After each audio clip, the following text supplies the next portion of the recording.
어제 새벽에는요, 오늘 본문 읽었었고요, 만남의 축복을 말씀드렸습니다. 우리 하나님께서 바울 사도를 쓰실 때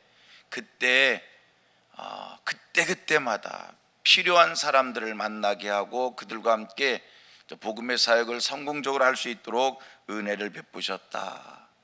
바울은요, 바나바를 만났었습니다. 실라를 만났습니다. 디모데를 만났습니다. 그리고 오늘 본문을 보면 아굴라와 브리스길라를 만납니다. 그때 하나님이 바울에게 만남의 복을 주셨다. 바울 사도가 오늘 본문은 이제 고린도에 이르러서 전도 사역을 얘기하는 건데, 고린도에 이르렀을 때는요, 많이 힘들 때입니다.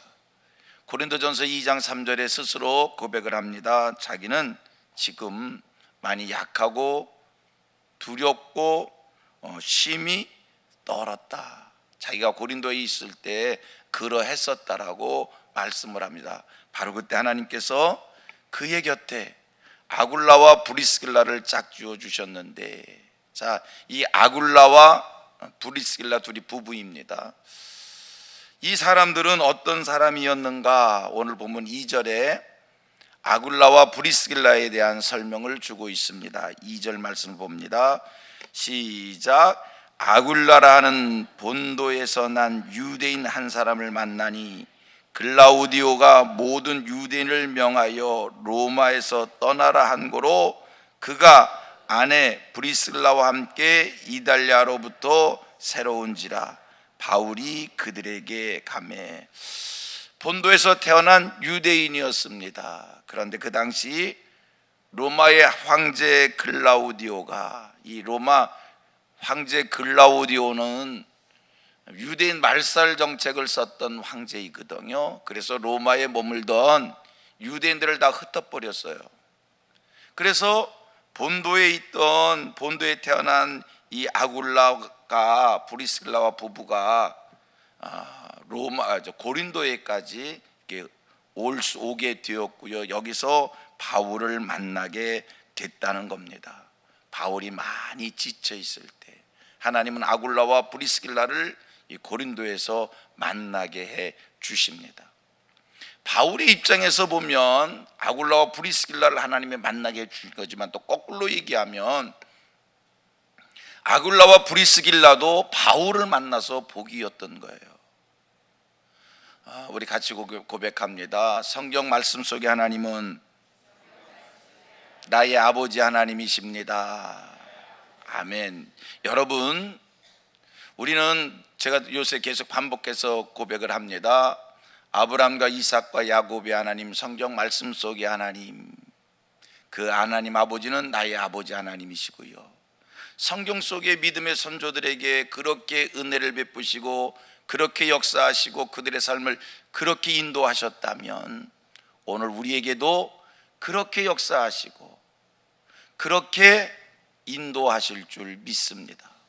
바울 사도 힘들고 지쳤을 때 참 좋은 사람들을 곁에서 만나서 힘을 얻게 했어요. 그리고 자기가 해야 될 사역을 끝까지 잘 감당해낼 수 있도록 하나님이 은혜를 베풀어 주셨어요. 필요할 때 필요한 사람을 만나게 해 주셨다는 겁니다. 하나님께서 바울 사도에게 만남의 복을 주셨습니다. 아까 우리는 고백했습니다. 성경 말씀 속에 하나님은 내게도 믿음의 선조들에게 역사하셨던 것처럼 동일하게 역사하신다는 거예요. 여러분, 입으로 고백하십시다. 오늘 나도 만남의 복을 누리는 사람이다. 여러분, 입으로 고백하는 것 중요합니다. 입으로 시인하는 것 중요합니다. 스스로 고백하세요. 시인하세요. 하나님 앞에 인정하세요. 하나님이 내게 만남의 복을 주셨습니다. 여러분, 어떤 분들입니까? 하나님 앞에 복 받은 분들이에요. 특별히 어떤 복을 받았다고요? 필요할 때 필요한 사람을 만나게 해주시는 이 만남의 복을. 나는 지지리도 복이 없소. 여러분, 믿음대로 됩니다. 고백한 대로 됩니다. 그러면 복 없는 사람 되는 거고요, 나는 하나님의 복을 받은 사람이야, 하나님이 내게 만남의 복을 주셨어. 그러면 그 복이 임하는 거예요. 왜? 여러분들의 입은 여러분 기도하는 입입니다. 여러분은 기도하는 사람입니다. 따라합니다. 나는 기도하는 사람입니다. 아멘, 아멘. 믿고 구한 대로 응답받는 사람들이고요, 예수의 이름으로 선포한 대로 축복받는 사람들이고요, 아닙니까? 우리 기독교는 믿음의 종교입니다. 아멘. 자, 다시 반복합니다. 나는 기도의 사람이고요, 믿고 고백한 대로, 믿고 선포한 대로 하나님 앞에 보장을 받는 하나님의 사람입니다. 아멘이지요. 만남의 복을 받았다고 선포하세요. 하나님께서 믿음대로 기도한 사람이 말한 대로 하나님이 주실 줄 믿습니다. 신방을 해보면요, 장사하시는 분들, 사업하시는 분들 어떠세요? 아, 뻔하지요. 요새 물어보나 안 물어보나. 어떤 사람은요, 매번 힘들대. 그렇게 힘들으면 진작 문 닫았어야 돼. 만나고 10년이요. 맨날 힘들대. 근데 10년 동안 하는 거 보니까 견딜만 한 것 아니겠어요? 어떤 분은요, 아, 목사님 괜찮아요. 아, 하나님 축복해 주셨어요. 입으로 자꾸 긍정적으로 얘기하셔요. 자, 중요합니다. 다시 얘기합니다. 여러분은 여러분은 누구라고요? 기도하는 사람이에요. 기도하는 사람의 입이 중요합니다. 기도하는 사람의 입을 그냥 복되게 하셔야죠. 여러분 누구예요? 하나님의 자녀입니다. 하나님의 보장을 받는 사람들입니다. 선포한 대로, 말한 대로, 시인한 대로 하나님이 이루어 주실 줄 믿습니다. 기독교는 믿음의 종교입니다. 선포의 종교입니다. 하나님이 말씀 선포하셔서 말씀을 이루었고요, 내 안에 하나님, 성령 하나님이 계신데, 하나님이 나와 함께 계신데 예수의 이름으로 선포하시고요, 축복이 이루어질 줄로 믿습니다. 하나님께서 우리 성도들에게 필요할 때 필요한 것을 꼭 주실 줄 믿습니다. 사람이 필요할 때 사람을 만나게 하시고, 물질이 필요할 때 물질을 더함을 받게 해주시고, 환경이 필요할 때 환경을 하나님이 축복해 주시는 줄 믿습니다. 하나님이 우리에게 때를 따라 돕는 애를 주시는데, 제가요 오래전에 대만에서 집회를 한 적이 있었어요.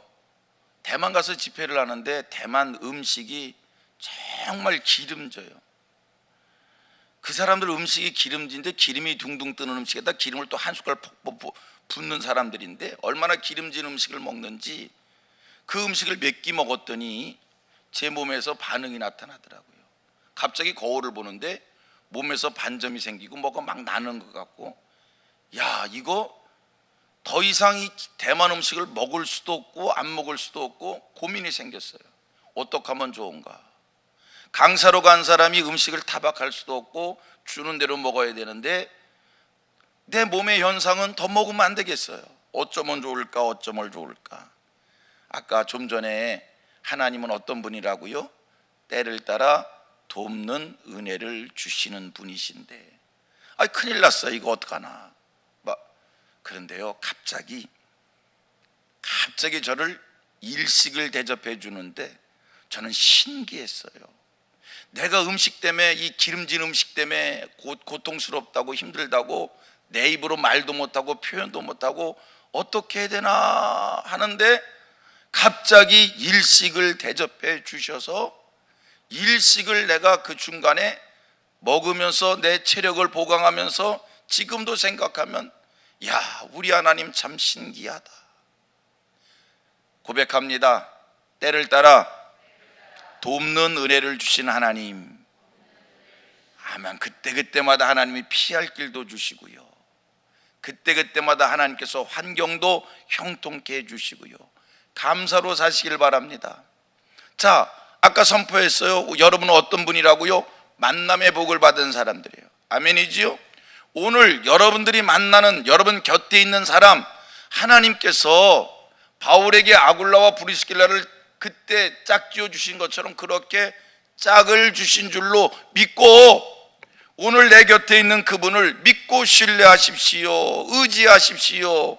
함께 하십시오. 삶을 나누십시오. 하나님이 잘 아셔서 지금 필요할 때 필요한 사람을 만나게 해주셨으니까. 아니, 아까 얘기했잖아요. 성경 말씀 속에 하나님은 누구라고요? 오늘 나의 아버지 하나님이요. 성경 말씀 속에서 그렇게 역사하시기에 오늘 내게도 하나님이 그렇게 역사하실 줄 믿습니다. 자, 바울 사도의 고린도 전도를 통해서 교훈받는 또 한 가지, 두 번째입니다. 첫째는 만남의 복이고요.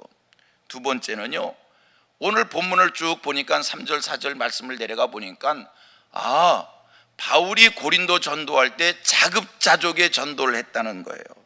뭐라고 얘기를 합니까? 평일에는요, 아굴라와 브리스길라가 바울 사도처럼 장막을 만드는 사람이었거든요. 그래서 평일에는 열심히 일을 하다가 장막 만드는 일을 하다가 안식일에는 회당에 가서 유대인들과 헬라인들에게 말씀을 권면을 하는, 말씀을 전하는 그런 일을 한 것을 알 수 있습니다. 3절 4절 같이 읽어봅니다. 시작. 생업이 같음으로 함께 살며 일을 하니 그 생업은 천막을 만드는 것이더라. 안식일마다 바울이 회당에서 강론하고 유대인과 헬라인을 권면하니라. 바울 사도의 전도 사역 자급자족이었습니다. 일을 하면서 전도의 일을 하는, 와, 얼마나 힘들었을까.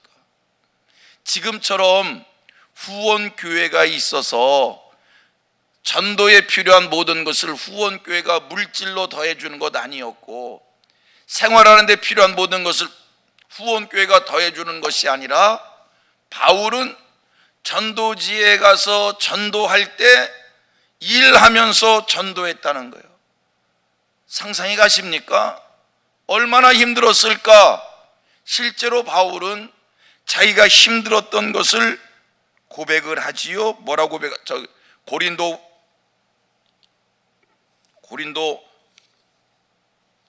후서 11장 27절 말씀을 가보면 바울이 이렇게 얘기해요. 여러 번 밤을 새웠고 줄이고 헐벗고 여러 번 굶고 춥고 떨고. 여러분, 복음 전도의 일 한 가지만 해도 힘든 일인데 자급자족하면서 일하면서 전도를 했을 때 얼마나 힘들었을까. 그래서 바울이 얘기해요. 여러 번 밤을 새웠다는 거예요. 줄이고 목말랐다는 거예요. 헐벗었다는 거예요. 그런데 바울은 그 모든 것을 극복합니다. 여러분, 지금 기독교의 복음이 이렇게 왕성해질 때는요, 이러한 헌신자들이 있었기에 오늘 기독교의 복음이 이렇게 왕성해진 줄 믿습니다. 소원하기는, 축복하기는 오늘도 하나님께서 하나님의 교회에, 하나님의 백성들에게 바울에게 주셨던 이러한 열정, 복음의 열정, 이 열심, 오늘 하나님이 우리에게도 주시기를 소원합니다. 우리 교회 속에 우리 성도들에게 바울의 이 열심이 차고 넘치기를 원합니다. 여러분, 오늘 교회를 섬기는 교회 속에 많은 성도들 속에서 목사들이 한결같이 하는 얘기가 있어요. 요새는 참 일꾼이 없다고, 옛날같이 그렇게 헌신하는 사람들이 참 많이 생기지가 않는다고 그런 얘기를 해요. 옛날에 그 열심히, 그 최선을 다해서 섬기는 그 열심이 오늘 성도들에게 많이 약해졌다라고 하는 그런 얘기를 해요. 성도들에게 묻습니다. 왜 그렇게 열심을, 충성을 하지 못하냐고. 그러면요, 두 가지 얘기하지요. 교회 일이 너무 힘들다는 거고요, 목사님 세상 일이 얼마나 힘들어, 너무 세상에서 힘들고 바쁘게 살았는데 교회 와서 또 그리고 힘들고 바쁘게 살기가 너무 힘들어서 못하겠어요. 두 번째, 시간이 없어서 못한다라고, 힘들고 시간 없어서 못한다라고 그렇게 얘기를 합니다. 그런데 기억하실 것은 힘들고 시간이 없었던 것은 지금만 그런 게 아니라 옛날에도 그런 거예요. 바울사도 생각해 보셔봐요. 자급자족하며 전도하며 바울이라고 힘들지 않았겠어요? 믿음의 선배들, 믿음의 선조들 그들이라고 힘들지 않았겠어요? 그러나 그들에게 하나님의 열심이 충만해서, 하나님의 은혜가 충만해서 그 일을 감당한 줄로 믿습니다. 소원하기는 오늘 우리에게도 이 하나님의 열심이 충만히 임하여서 힘든 거를 믿음의 선배들이, 믿음의 선조들이 극복한 것처럼 그렇게 극복할 수 있게 되기를 축복합니다.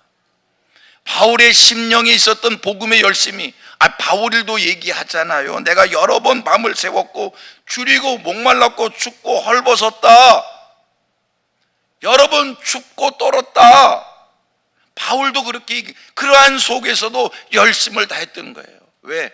그것이 그리스도의 고난에 동참하는 것이고, 그것이 십자가를 지는 것이고, 그것이 하나님을 기쁘시게 드린다라고 하는 이 믿음이 그에게 살아있었기에 하나님이 오늘 우리에게도, 우리 성민교회 성도들에게도, 오늘 우리 성민교회 성도들에게도 이런 은혜를 주셔서, 그러나 또 한 가지요, 무조건 은혜가 임해서 무조건 열심히 생겨서 그것만 한 것이 아니라, 그렇게 헌신할 때 하나님이 그때그때 주시는 기쁨과 감사가 있었기에 그 모든 것을 극복해낸 줄 믿습니다. 오늘 우리에게도 하나님께서 이런 은혜를 주실 줄 믿습니다. 한번 헌신해 보셔봐요. 한번 충성해 보셔봐요. 힘들 때, 힘들어도 더 하나님 앞에 더 깊이 들어와서 헌신해 보셔봐요. 교회사에 나오는 재밌는 일화입니다. 옛날 한국교회 선교사들이 복음을 전하고요, 그 복음의 열심 속에 성도들이 헌금하고 교회를 짓고, 교회에서 속에 이런 얘기들이 전해 내려와요. 어느 장로님께서 자기 집에서 농사할 때 쓰는 이 소를 하나님 앞에 성전 짓는다고 바친 거예요. 옛날에는 재산 목록 1호가 소입니다. 소 하나 있으면 농사하고요, 그거 하나로 아이들 공부 가리키는 거고요. 근데 이 장로님께서 교회 건축하라고 이 소를 팔아 헌금한 거예요. 농사를 져야 돼요. 소는 없어요. 바쳐버렸으니까. 이 장로님이 쟁기를 잡고 이 멍에를 메고 아들이 쟁기를 잡고 밭을 가는 거예요. 당신께서 당신 집에 있던 소를 바쳐버렸으니 소가 해야 될 일을 장로님이, 아들이 장로님이 해야 되니까, 아버지가 멍에 메고 아들이 쟁기 잡고, 아들이 멍에 메고 아버지가 쟁기 잡고 힘들게 밭을 가는 거예요. 동네 사람들이 보면 한심하잖아요. 손가락질 하잖아요. 그런데 그들 입에서 찬송이 나오고 그들 얼굴에 희열이 있고, 여러분, 헌금은 헌금해 본 사람만이 아는 기쁨이 있습니다. 봉사는 봉사해 본 사람만이 아는 기쁨이 있는 거예요. 바울사도 장막 짜는 일을 하며 전도의 일을 하며 힘에 겨운 삶을 살지만 그만이 아는 기쁨과 감사가 있기에 너희도 나와 함께 기뻐하길 원하노라. 나는 감사한다. 항상 기뻐하라. 항상 범사에 감사하라. 그런 고백을 그의 입으로 하게 된 줄로 믿습니다. 이런 은혜가 우리에게 임하기를 원해서 여러분, 힘들다고 포기하지 말고요, 힘들 때 주님 앞에 한번 헌신해 보시고요, 이게 그리스도의 고난에 동참하는 일이다, 십자가를 지는 일이다는 마음으로 헌신해 보시고요, 헌신하는 자들이 얻는 귀한 축복을 삶으로 경험하는, 누리는 이 은혜가 임하기를 주님의 이름으로 축원합니다. 두 가지 만남의 축복과 바울 사도의 이 자급자족 두 가지 오늘 함께 살폈습니다. 기도합니다.